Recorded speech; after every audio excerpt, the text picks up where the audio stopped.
2015년 명동 거리를 걷던 순간을 기억하시나요?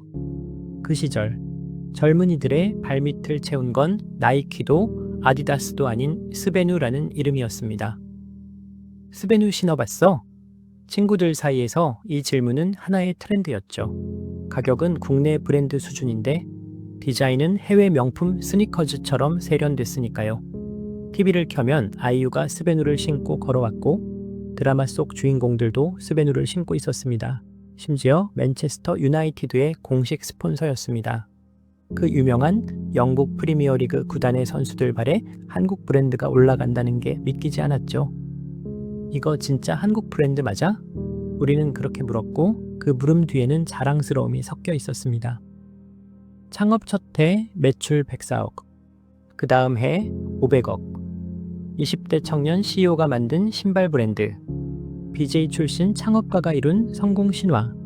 우리는 그걸 한 번도 의심해 본 적이 없었습니다. 이 브랜드가 영원할 거라고, 이 성공이 진짜일 거라고. 그의 인스타그램에는 람보르기니와 페라리가 줄지어 있었고 우리는 그 사진들을 보며 꿈을 꿨죠. 나도 저렇게 될 수 있을까? 스베누는 단순한 신발이 아니었습니다. 그건 가능성의 상징이었고 한국형 스타트업의 희망이었습니다. 우리는 그렇게 너무 당연하게 그 신발을 신고 거리를 걸었습니다. 2015년 그 여름까지는요. 그런데 2015년 말 명동 거리의 분위기가 이상해지기 시작했습니다. 스베누 매장 앞에 사람들이 모여들었는데 그들은 손님이 아니었습니다. 우리 돈 돌려줘 피켓을 든 사람들. 그들은 바로 스베누 가맹점주들이었습니다. 분명 몇 달 전만 해도 스베누 가맹점을 오픈하는 건 로또에 당첨되는 것처럼 여겨졌습니다. 이 브랜드면 대박이야. 수천만 원의 가맹비를 내고 인테리어에 수억을 쏟아부으며 점주들은 기꺼이 스베누의 파트너가 되었죠. 그런데 어느 순간부터 온라인 오픈마켓에 이상한 가격표가 붙기 시작했습니다. 9,900원. 정가 10만 원대 신발이 10,000원도 안 되는 가격으로 쏟아져 나왔습니다. 처음엔 단순한 재고떨이라고 생각했습니다. 하지만 그 물량은 점점 늘어났고 가격은 점점 더 내려갔죠. 오프라인 매장에서 10만 원의 신발을 사던 손님들이 인터넷에서 10,000원의 같은 제품을 발견했습니다. 이게 뭐야? 점주들은 본사에 전화를 걸었습니다. 하지만 돌아온 건 명확한 답변이 아니라 애매한 해명뿐이었죠. 그 사이 TV에서는 여전히 화려한 광고가 나오고 있었습니다. 아이유가 웃고 있었고 맨유 선수들이 경기장을 뛰고 있었습니다. 하지만 오프라인 매장은 텅 비어가고 있었습니다. 그리고 SNS에서는 묘한 게시글들이 돌기 시작했죠. 프라다 신발 신던 사람이 프라다를 버리고 스베누를 신게 됐다. 누가 봐도 과한 마케팅. 그런데 더 이상한 건 정작 황 대표 본인은 스베누를 신지 않는다는 사실이었습니다. 그의 인스타그램 사진 속 그의 발에는 늘 다른 브랜드가 있었죠. 본인도 안 신는 신발을 우리한테 팔았던 거야? 의심은 점점 커졌습니다. 그리고 2015년 12월 그 의심은 현실이 되었습니다. 사기 혐의 고소. 매장을 연 지 3년 만에 스베누는 모든 문을 닫았습니다. 온라인도 오프라인도. 500억 매출 신화는 이렇게 한순간에 무너져 내렸습니다. 많은 사람들이 스베누의 몰락을 운이 나빴다거나 시장 경쟁에서 밀렸다고 생각합니다. 하지만 현실은 조금 다릅니다. 이 브랜드의 추락은 우연이 아니라 하나의 구조적 설계였습니다. 그 설계의 이름은 과대 포장된 성장 신화. 황 대표는 아프리카 TV BJ 출신이었습니다. 2007년부터 소닉이라는 이름으로 스타크래프트 방송을 했고 그렇게 번 돈으로 2012년 신발팜이라는 온라인 쇼핑몰을 열었죠. 여기까진 평범한 창업 스토리였습니다. 하지만 2014년 스베누로 브랜드명을 바꾸면서 그의 전략은 완전히 달라졌습니다. 먼저 브랜드를 띄우고 나중에 실속을 채우자. 보통의 브랜드는 이렇게 성장합니다. 제품 개발, 품질 검증, 소비자 반응, 마케팅 확대. 그런데 스베누는 순서를 뒤집었습니다. 마케팅 확대, 브랜드 인지도, 가맹점 확장, 제품은 그 다음. 창업 첫 해부터 쏟아진 광고비. 아이유, 송재림, AOA, 클로이 모레츠. MBC 드라마, KBS 드라마 PPL, 그리고 결정타 맨체스터 유나이티드, 3년 스폰서십, 이 모든 게 창업 2년 안에 이루어진 일입니다. 문제는 이 막대한 광고비가 판매 수익에서 나온 게 아니라는 점이었습니다. 그럼 어디서 나왔을까요? 가맹점주들이 낸 가맹비와 물품 대금. 구조는 이랬습니다. 1. 화려한 광고로 브랜드 인지도를 높인다. 2. 이 브랜드 대박 날 거예요 하며 가맹점을 모집한다. 3.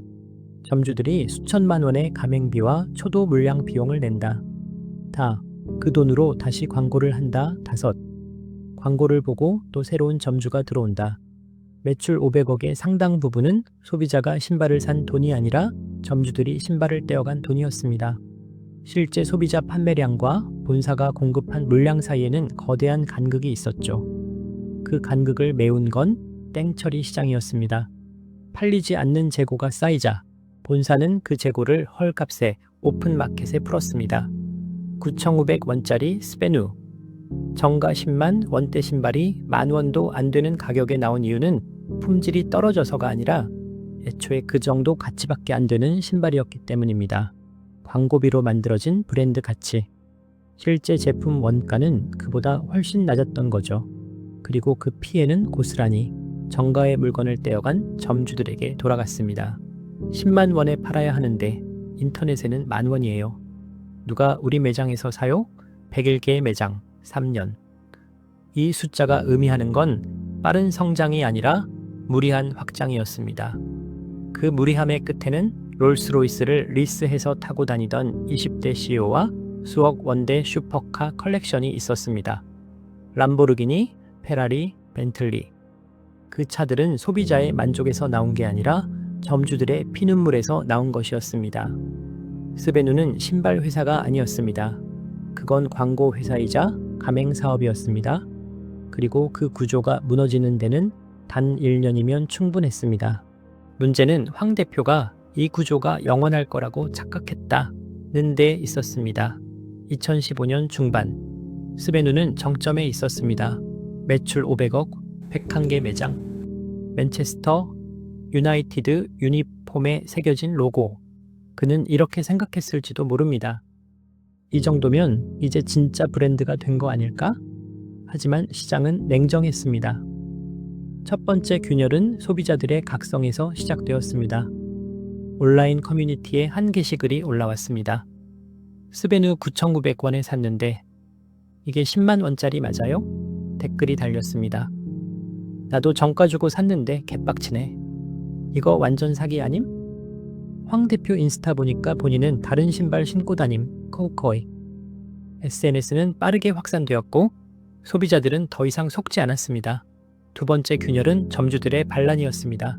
2015년 12월 전국 각지의 가맹점주들이 본사 앞에 모였습니다.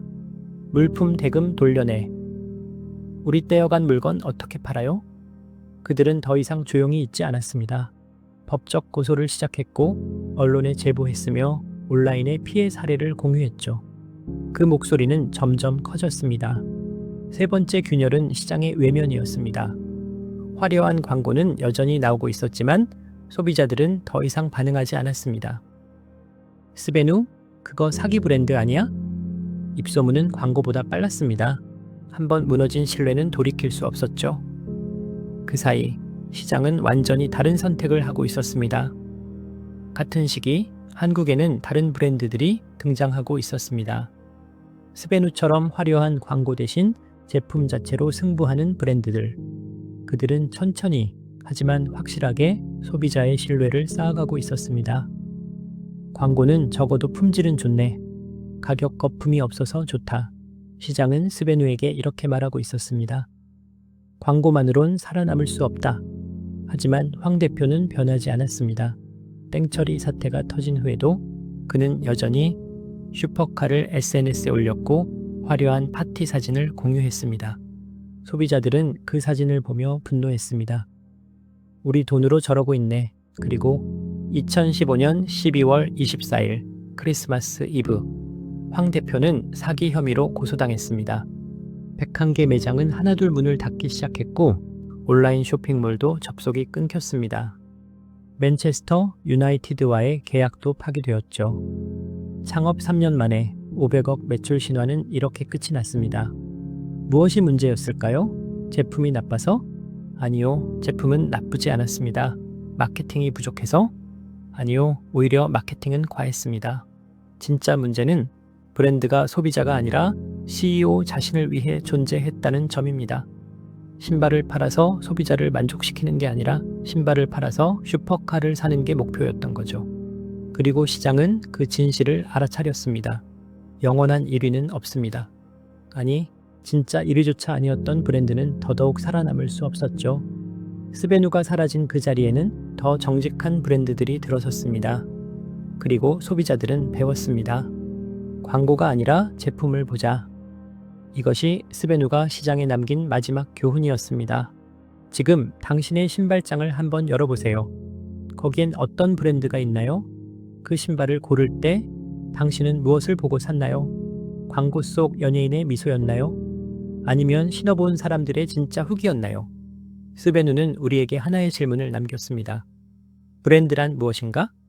그건 화려한 광고도, 유명한 모델도, 거대한 스폰서십도 아니었습니다. 진짜 브랜드는 소비자가 두 번째로 찾게 만드는 힘. 그게 전부였습니다. 황 대표는 20대에 500억 매출을 만들어냈습니다. 하지만 그는 진짜 브랜드를 만들지는 못했죠. 그가 만든 건 신기루였습니다. 멀리서 보면 화려하지만 가까이 가면 사라지는 2015년 그 크리스마스 이브 이후 스베누라는 이름은 시장에서 완전히 사라졌습니다. 하지만 그 교훈은 남았습니다. 빠른 성공은 빠른 몰락을 부릅니다. 겉만 화려한 성장은 언젠가 무너집니다. 소비자를 속이는 브랜드는 결국 외면받습니다. 변하지 않으면 살아남을 수 없다는 법칙은 이번에도 예외가 아니었습니다. 아니, 정확히 말하면 변하지 않은 게 아니라 진짜가 아니었던 것입니다. 지금도 어딘가에서는 새로운 스베누가 탄생하고 있을지 모릅니다. 화려한 광고, 유명인 모델, SNS 속 성공 과시. 하지만 이제 우리는 압니다. 그 뒤에 진짜 제품이 있는지, 진짜 신뢰가 있는지, 진짜 지속 가능성이 있는지를. 2015년 명동 거리를 걸었던 그 신발은 이제 우리 발에 없습니다. 하지만 그 신발이 남긴 교훈은 여전히 우리와 함께 걷고 있습니다. 보이는 것만 믿지 마라. 진짜를 찾아라. 지금 당신이 신고 있는 그 브랜드는 진짜인가요? 오늘 준비한 이야기는 여기까지입니다.